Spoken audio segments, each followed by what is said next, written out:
आजकाल सगळ्यांचेच केस हे पांढरे होतात आणि पांढरे केस कोणालाच आवडत नाहीत. त्यासाठी सर्वजण मेहंदी लावतात किंवा कलप करतात. पण काही जणांना कलप हा सूट होत नाही आणि या थंडीमध्ये मेहंदी लावायचं म्हटलं तर अंगावर काटाच येतो. पण पांढरे केस काळी करण्यासाठी काही तर केलंच पाहिजे. मग त्यासाठी बघा मी मेहंदी भिजवते आणि केसांना जास्त दिवस कलर राहावा यासाठी मी बघा आपल्या घरात जो कांदा असतो ना त्याची सर्व टरपाले काढून घेते आणि त्याच्यामध्ये 2 चमचे चहापूड टाकते आणि गॅसवर असं उकळून ते आटवून त्याचं पाणी तयार करते. तुम्ही बघू शकता या पाल्याचा रंग त्या पाण्यामध्ये उतरला आहे आणि चहापूडचाही रंग उतरला आहे.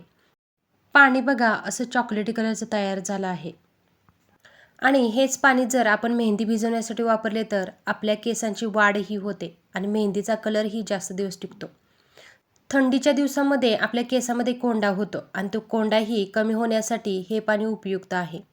जर तुमच्या केसामध्ये कोंडा झाला आहे किंवा तुमच्या केसांची वाढ खुंटली आहे तर तुम्ही हे पाणी असं तयार करून डायरेक्ट केसावर लावू शकता. जर तुम्ही मेहंदी लावत नसाल तर नुसतं हे पाणी लावलं तरी चालेल. त्यासाठी बघा मी अशा 2 पुड्या मेहंदीच्या घेतल्या आहेत. एक काळ्या कलरची आणि एक लाल कलरची. अशा लोखंडी तव्यामध्ये त्या दोन्ही मेहंदी मी भिजत घालण्यासाठी घेतल्या आणि बघा लोखंडी तव्यामध्ये जर मेहंदी भिजत घातली तर ना केसांना कलर जास्त दिवस टिकतो. तर केसांना मेहंदी लावण्यासाठी हा मी टूथब्रशचा ब्रश घेतला आहे आणि हा माझा कायमचा ब्रश आहे. तुम्ही म्हणाल हा किती काळा पडला आहे.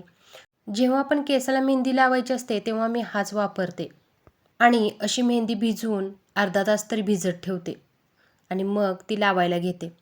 तुम्हाला जर केसासंबंधी काही समस्या असतील तर असे पाणी नक्की तयार करा आणि जाता जाता चॅनेलला तेवढं सबस्क्राईब करा.